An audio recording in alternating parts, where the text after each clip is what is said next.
Hi there, and welcome to today's live reading from Triad Resumption, Grimm Wolves MC Series, Book 6 by D.M. Earl, and this is presented by Itsy Bitsy Book Bits. Prologue, Brick, Present. With my ears still ringing, I'm tapping my fingers on the table in church, waiting on Fury to get all the brothers and prospects in here. Turning my head, I see Jackson doing the same thing as me, but his knee is pounding up and down in Chains' seat. When we lost contact with Pussy and Wild, Winnie totally lost it. My God, I've never heard anything like it, 'cause it brought every brother, old lady, and prospect in the building to my office. Jackson couldn't console his woman, so I looked to Doc, who nodded and went to get his bag. Once back, after I made Jackson aware of what was going to happen, Doc gave Winnie a tranquilizer. She is finally resting peacefully in my room with Grace and Spitfire by her side. What the fuck is taking them so long, Brick, my man? We don't have all day to tap our fingers. Chains' life is on the line. Hearing the crack in his voice, I know Jackson is putting on a good front, but not pulling one over me. I reach over and grab his hand that's tapping. Moving it closer, I place mine on top until I get his eyes. Jackson, we're gonna move heaven and hell to find Chains. Pussy isn't a fucking idiot. Well, he is. But not when a brother is in need. I've heard stories of what he's gone through for his club. Not to mention, he served our country. The man knows how to protect. Have faith, brother. Have some faith. The door slams open, and I see Bubba, Stitch, Beast, Bad Dog, and Puma heading toward their seats. My old watch. New watch enters next, which is whatever prospects are around. That made Iron, Bullet, Doc, Tiny, Velvet, and Dingo. The last couple of guys end up against the wall. Church is packed today. Looking around, I ain't seeing my VP or our geek guy. Before a word comes out of my mouth, Karma comes flying in, arms filled with shit, Fury right behind him. Fury takes the other seat next to me and gives me a nod. Karma is making a racket with whatever the fuck he's doing, but I give him time. When he finally sits his ass down, I realize just about every one of them is staring at Jackson. Eyes going to Jackson, then back to me. Right. Gotta explain. Alright, before I start, 'cause you've all heard that shit's going down with Chains. If you ain't current, Pussy from the Intruders found our brother and some kid named Wilder out in the woods. Chains is in pretty bad shape, but Pussy don't know good from bad shape. Before we could figure out how to get Chains in a better place and looked at, we lost the call. Tried to call back and nothing. Taking a breath, trying to get in my head how to say the next shit, I feel Fury lean in. Brother, I got this, if you want. Shaking my head, it dawns on me how fucking lucky I am to have Fury as my second. Can see again you're all wondering why Jackson, our club lawyer, is in church today. Yeah, I get this is only for Grimm Wolves patched members. Usually prospects ain't included, but we make exceptions, and this is one. Not gonna bullshit, rumors have been going crazy throughout the club, so just putting it out there, but don't get stupid and start asking questions or making your asinine comments. Chains, Winnie, and Jackson are together. Now I don't know what it means, and personally I don't give a flying fuck, but this is why he's here. Got it? I glance around the room and see some nods, some shocked faces, and finally Beast's pissed off one. Great, another shit show I'll have to deal with later. Turning, I look to Jackson and can tell he wants to say something, so I nod. Okay, I know this might come as a shock, and I'm sorry. But don't think less of Nicholas, 'cause none of you know his history, so you can't judge him. Don't care what you think of me, but any one of you in here hurt Nicholas or Winnie, you'll answer to me, and I don't give one flying fuck if you're a brother or not. He focuses on the table where his hands are clasped tightly. Figuring they got the point, I go to open my mouth when in the back of the room I hear, "Who the fuck is Nicholas? Goddamn, thought we were here to talk about and get Chains back. I'm lost."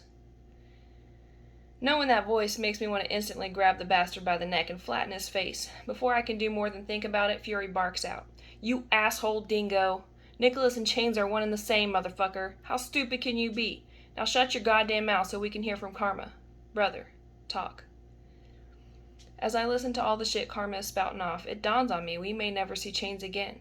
Holy fuck. For years, I've gotten so used to his smartass being around. I depended on him for everything, 'cause I knew, no matter what, that brother would get shit done, even if turned evil and went dark and wet. He was my go-to. Shit, did I ever let him know what he means to me in the club? He's my brother, my family. Goddamn, we gotta find his crazy ass. No other choice, no matter how or whatever it takes. Son of a bitch, can't believe that after almost 2 fucking hours, with all that back and forth bullshit, still know the same ending. We have abso-fucking-lutely nothing. Goddamn, never in all the years I've been in this club and held the gavel have I felt so lost and useless. Hearing a knock on the door, I yell my response, not wanting to see any of those motherfuckers' faces right now. Who and what the fuck do you want now? The door slowly starts to open, and I see my old lady peeking around the door. Shit, didn't know Emmy was even here. Bet my last damn dollar that little pain-in-the-ass Spitfire called her. Always in other people's business, that little troublemaker. I think in my head. She's a good kid, though. The best. Aw, Emmy, come on in, sugar. Sorry, been a really hard fucking day. Did you hear about chains? She walks right to me, not saying a word, but when close enough, she pulls me into her so my head rests right between her fucking perfect tits. Now, any other time, that in itself would get my motor running, but today, I just can't. Not knowing what's happening to my brother is fucking tearing my gut apart. I'm so pissed, but at the same time, I feel like someone has fucking died, and I can't let that happen. Until I see it with my own eyes, Chains is alive and fighting like the motherfucking badass he is. Feeling my old lady's hands running through my hair, I inhale deeply, letting it out slowly and take this moment. Gonna take a couple of minutes to get my damn head screwed on. Can't let the motherfuckers who have chains think they've got the advantage. Damn, they could be watching us, so gotta be careful and not show my emotions. Still, we need to figure this out, and quickly. Time is not on our brother's side. Mike, you need to relax. I can feel the tension. It's actually vibrating off you. If I didn't already know, you probably would steer clear because you're pretty scary right now. And don't get upset because I'm only putting the truth out there, and you have to know that. Tell me what I can do, and I'll be happy to help. I care about Chains because he's your brother, but also because he's a good person deep down. The way kids flock to him shows me that he has a pure heart deep, deep down in his soul. Pulling my woman onto my lap, I shift her around till we're both comfortable. Emmy wraps her long arms around my shoulders, lifts her head, offering those plump and pretty lips, and I could never refuse such an offering. Right when our kiss is getting going, again a knock on that goddamn door. Literally growling, I pull back and look down to see Emmy's eyes shining with humor as her face is turning a pretty shade of deep pinkish red. Yeah, what the fuck you want? The door, again, pushes open more quickly, and both Stitch and Beast stride in, grim looks on their faces. My gut instantly tightens as Emmy squirms to get up, but can't, because my arms are holding her around the waist tightly. She flips that goddamn ponytail right into my face before I see those eyes shooting sparks my way. I give her a smirk before moving my eyes to my two brothers. From the looks on your faces, taking it ain't good news, just spit whatever shit out already. Beast strolls around like he don't have a care in the world, then plops his ass down on my couch by the far wall. He lifts his leg onto his thigh and leans back like he plans to stay a while. Asshole. Looking back, I see Stitch has taken a chair right across from me and is, well, don't even know, maybe zoning. Or he's looking at me, but then he just seems to be sitting there, but again, gone. With Stitch, you never know, with his freaky-ass ability to read thoughts and emotions among his other skills. Everyone waits until he shakes his head, while Beast leans forward, elbows to his knees. Try to prepare myself, 'cause here it comes.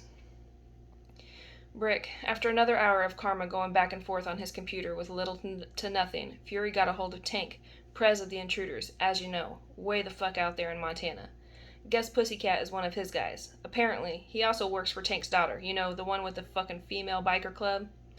Anyway, neither of them have been able to get a hold of Pussy, but one of Tiny's chicks, a member in the Devil's Handmaidens MC, works on computers like Karma does. She goes by Raven. Well, Tank hooked the two geeks up to work together. Karma's really impressed Prez, and you know how tight he is with his geek shit. So, turns out that since Pussy works for that club, all their phones, like ours, have a trace and find my phone program. She ran it, and it shows that phone moving at a normal clip, heading toward the area close to the Road Ghosts' clubhouse. So, either we ride back there again, or just wait this fucking shit out. See what happens. Before I can even think or say a fucking word, Beast jumps up, arms in the air. Motherfucker, Stitch, what you mean just goddamn wait, you jag-off? This is our brother. It's Chains, for Christ's sake, man. If it was one of us, his ass would already be on a bike flying down the highway, and he wouldn't stop us till he found us alive or dead. I can't believe we're gonna think about sitting our asses down in the club and waiting. What's it, a fucking party? Shit, let's call some sweet butts and turn the music on loud and grab a motherfucking beer. Watching the interaction between Beast and Stitch, I feel Emmy again try to get up, and this time, I'll let her. Better if she isn't in here, 'cause I'm 2 motherfucking seconds from losing my mind, or what is left. My old lady bends down and gives me one of her soft kisses. Her bad hand comes to my face, palm down onto my cheek. My head leans into her for just a second, then she pulls back and without a word, walks out of my office. Both of the men stop and just stare. Total assholes, I swear to Christ. Alright, now that you both blew off some steam, assholes, let's start at the beginning. We'll figure out what's best for Chains, because that's our only consideration, brothers, getting his ass back home. Chapter 1, Wilder Wild, Present. Think I'm having a heart attack, for Christ's sake, at only 24 years old. Sweat is pouring off my forehead while my arms and back are way beyond hurting.